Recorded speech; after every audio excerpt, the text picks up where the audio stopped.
Hi అండి. నమస్తే. Welcome to అమ్మాయి లోకం. అందరూ ఎలా ఉన్నారు? నేనైతే చాలా బాగున్నాను. మీరందరూ కూడా బాగుండాలని మనస్ఫూర్తిగా కోరుకుంటున్నాను. ఈరోజు మన రెసిపీ వచ్చేసి ప్రాన్ పెప్పర్ ఫ్రై అండి. చారణంలోకి కానీ, సాంబార్‌లోకి కానీ చాలా సూపర్‌గా ఉంటుందనమాట. చాలా క్విక్‌గా అయిపోతుంది. ఎలా తయారు చేయాలో చూద్దాం వచ్చేయండి. ఫస్ట్ ఇది హాఫ్ కిలో ప్రాన్ అండి. Tiger prawn. పప్పంతా ఒలుచుకొని మనం మంచిగా వాష్ చేసుకొని డీవెయిన్ తప్పకుండా చేసుకోండి. ఇంటెస్టైన్స్ ఉంటుంది కదా! మధ్యలో బ్లాక్‌గా ఉంటుంది కదా లైన్. అదైతే కంపల్సరీగా తీసేయాలండి. కట్ చేసేసి నేను క్లీన్ చేసుకొని, వాష్ చేసి పక్కన పెట్టాననమాట. ఇప్పుడు దీంట్లో ఒక హాఫ్ టేబుల్ స్పూన్ సాల్ట్ వేసుకుందామండి. ఆ తర్వాత ఒక table spoon red chilli powder. కారం, ప్లెయిన్ కారం అండి. మసాలా ఏం వేయకుండా గొడ్డు కారం ఉంటుంది కదా! అది. జస్ట్ కొంచెం ఒక చిటికెంత పసుపు, ఒక 1 టేబుల్ స్పూన్ కానీ, లేదంటే ఒక అరచెక్క కానీ నిమ్మకాయ రసం పిండుకున్నామండి. అంతేను. దీంట్లో అయితే పెద్దగా మసాలాస్ అయితే ఏం వాడట్లేదు.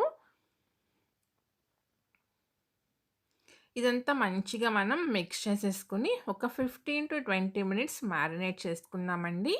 ఇలానే బయట పెట్టేసుకున్నా పర్వాలేదు, మూత పెట్టేసుకొని, లేదంటే ఫ్రిడ్జ్‌లో అయినా పెట్టుకోండి. మంచిగా మనకి ఉప్పు, కారం, ఆ నిమ్మకాయ పులుపంతా ముక్కలకి మంచిగా పడుతుందనమాట.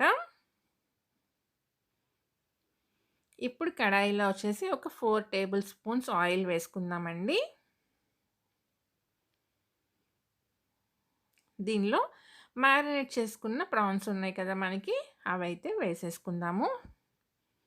లో టు మీడియం ఫ్లేమ్‌లో పెట్టి కుక్ చేసుకుందామండి. సిమ్‌లో అయితే పెట్టొద్దు. ఎందుకంటే మనకి రొయ్యలు వేయగానే చాలా నీరనేదైతే వచ్చేస్తుందనమాట.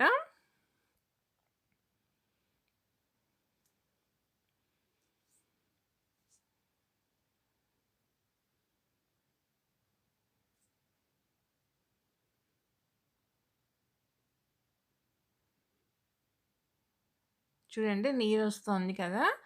ఇంకా చాలా వాటర్ అయితే వస్తుంది. మనం సిమ్‌లో గనుక పెట్టామంటే ఉడకటానికి చాలా టైం పడుతుందండి మనకి. అందుకని మనం మీడియం టు లో టు మీడియం ఫ్లేమ్‌లోనే పెట్టుకొని కుక్ చేసుకోవాలి. అప్పుడే మనకి ఆ వాటర్ అంతా మంచిగా అబ్జర్వ్ అయిపోయిన దాకా కుక్ చేసుకోవాలి. ఇక్కడైతే నేను ఈ స్టేజ్‌లో ఒక 10 వెల్లుల్లి రెబ్బలు దంచి వేసుకున్నాను. కనపడుతోంది కదా! ఆ క్లిప్పింగ్ అయితే మిస్ అయింది. తప్పకుండా వేసుకోండి. మంచి ఫ్లేవర్ సూపర్‌గా ఉంటుంది టేస్ట్ కూడాను. ఇక్కడ సాల్ట్ నాకు కొంచెం పట్టిద్దన్నట్టుందండి. అందుకని నేను కొంచెం సాల్ట్ వేశాను. మీరు చెక్ చేసుకొని అడ్జస్ట్ చేసుకోండి. ఇదంతా ఉడికిపోయిందండి మనకి. ప్రాన్ అయితే మంచిగా ఫ్రై అయిపోయినాయి. దీంట్లో ఒక టేబుల్ స్పూన్ పెప్పర్ పౌడర్ వేసుకుందాము. అంతేనండి, రెడీ అయిపోయింది. కొంచెం మనం కరివేపాకు వేసుకున్నామంటే మంచి ఫ్లేవర్ వస్తుందనమాట. అంతేనండి. స్టవ్ అయితే ఆఫ్ చేసేసి సర్వ్ చేసుకోవటమేను. చాలా క్విక్‌గా అయిపోతుంది. తప్పకుండా ట్రై చేయండి. మీకెలా వచ్చిందనేది నాకైతే కామెంట్ పెట్టేయండి. అలానే ఫస్ట్ టైమ్ చూస్తున్న తప్పకుండా సబ్స్క్రైబ్ చేసుకొని చూడండి. ఒక లైక్ ఇచ్చేయండి. మీ ఫ్రెండ్స్‌కి, ఫ్యామిలీ మెంబర్స్‌కి షేర్ చేయండి.